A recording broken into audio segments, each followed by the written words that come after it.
Peu importe la situation, combien vous êtes proche du Jourdain, quelles que soient les circonstances. Si vous pouvez simplement garder cette promesse de Dieu dans votre cœur, Dieu va le prouver que cela est authentique. Au milieu de toute incrédulité, il va toujours prouver que cela est authentique. Oui, il le fait. Et les circonstances ne l'arrêtent pas. Il agira toujours de la même manière qu'il a fait autrefois. Remarquez, c'est par ses croyants qu'il prouve sa parole. Il ne peut prouver sa parole que pas par les incroyants.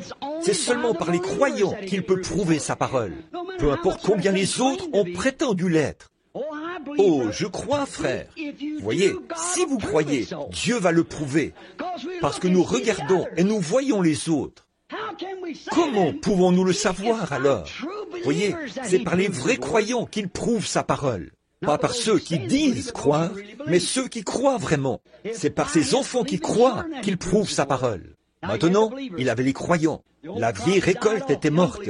Les incroyants qui disaient « Nous ne pourrions pas le prendre ». Il a laissé chacun d'eux périr. Pourquoi? Chacun d'eux, sauf les croyants. Qui restait-il? Moïse avait été pris dans la gloire. Et les incroyants avaient péri dans le désert. Et ici, c'étaient leurs enfants. Il n'y en a que deux qui ont traversé, et c'étaient les croyants, Josué et Caleb. Ils étaient les croyants, ce sont eux qui ont traversé. C'est la seule façon pour Dieu de le faire. C'est par ses enfants qui croient. Vous croyez ça? Très bien. Ces croyants étaient ceux qui y sont parvenus. C'est eux qu'il a utilisés pour traverser. Voyez? Maintenant, je veux que vous remarquiez, il agit de cette façon dans chaque âge. Chaque fois, il utilise la même façon de faire. Il doit prendre des croyants. Et puis, pour amener des croyants à cette parole, il doit prédestiner ça pour cet âge-là. Vous le voyez? Il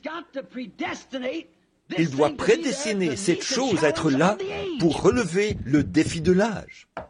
Est-ce que cela vous a touché? L'avez-vous ressenti? L'avez-vous vu? Le comprenez-vous? C'est ce qui se passe aujourd'hui. Il l'a prédestiné à ceci par sa prescience. Ce qu'il a prédestiné là, dans Malachie 4, doit arriver. Quand il vient et prédestine de sa parole que quoi que ce soit doit arriver, il doit prouver que sa parole est vraie. Quand il prédestine que quoi que ce soit doit arriver et qu'il dit que cela va arriver, il sait que cette semence sera là à ce moment précis. Il a prédestiné une épouse, elle sera là. Il y aura un enlèvement, elle sera là. Il prédestine cela par sa prescience. Voyez, rien ne va arrêter ça. Lorsque Dieu leur a dit, « Maintenant je vous donne la promesse d'un pays promis », j'ai dit à votre père Abraham que ses enfants allaient séjourner ici pendant 400 ans. Eh bien, Moïse a dit, « Je suis le prophète du Seigneur. Maintenant, regardez et voyez ce que je prophétise. Si ça s'accomplit, alors vous saurez que le Seigneur m'envoie, car vous savez que Dieu vous a déjà dit cela. Bon, maintenant, si je prophétise ceci et que ça arrive, puis cela et que ça arrive, puis ceci et que ça arrive, chaque fois, ça ne manque jamais. Or, vous savez que le Seigneur m'a envoyé pour vous le dire. Maintenant, il y a un pays promis que Dieu a promis. Voyez? Et Dieu a promis ce pays. Maintenant, c'est un bon pays où coule le lait et le miel. Suivez-moi. Et comme ils sont partis dans le désert, où ils devaient faire route pour les emmener dans le désert, là où Dieu lui avait dit de les emmener au mont Sinaï. Alors Dieu est descendu devant tout Israël, dans une colonne de feu, et a confirmé que ce que Moïse avait dit, c'était là. Prouvons que c'était vrai. Confirmons Moïse là-bas.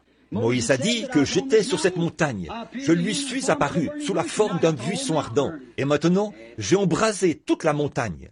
Ils ont dit, alors, que Dieu ne parle pas, que Moïse parle. Nous allons périr. Il a dit, je ne ferai plus cela.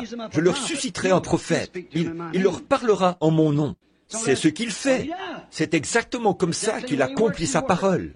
Remarquez, alors ceux qui n'ont pas cru, après avoir été si près du pays, et ils ont douté, bon, vous qui prenez des notes, inscrivez Hébreux 6, ici même, où il est dit, ceux qui ont été une fois éclairés, qui ont part au Saint-Esprit, puisqu'ils sont tombés, d'être encore renouvelés et amenés à la repentance. Puisqu'ils crucifient pour leur part le Fils de Dieu et l'exposent à l'ignominie, il est impossible que ceux-là soient sauvés.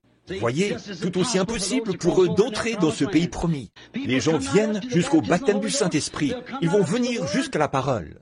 Ils vont venir par toutes les dénominations, toutes les églises et tous les catéchismes et tout. Mais quand il s'agit de cette parole, cette ligne de démarcation, ils disent « Oh, je ne suis vraiment pas sûr de cela. Mon église ne l'enseigne pas comme ça. » Peu m'importe ce que votre église enseigne, la Bible dit que c'est comme ça.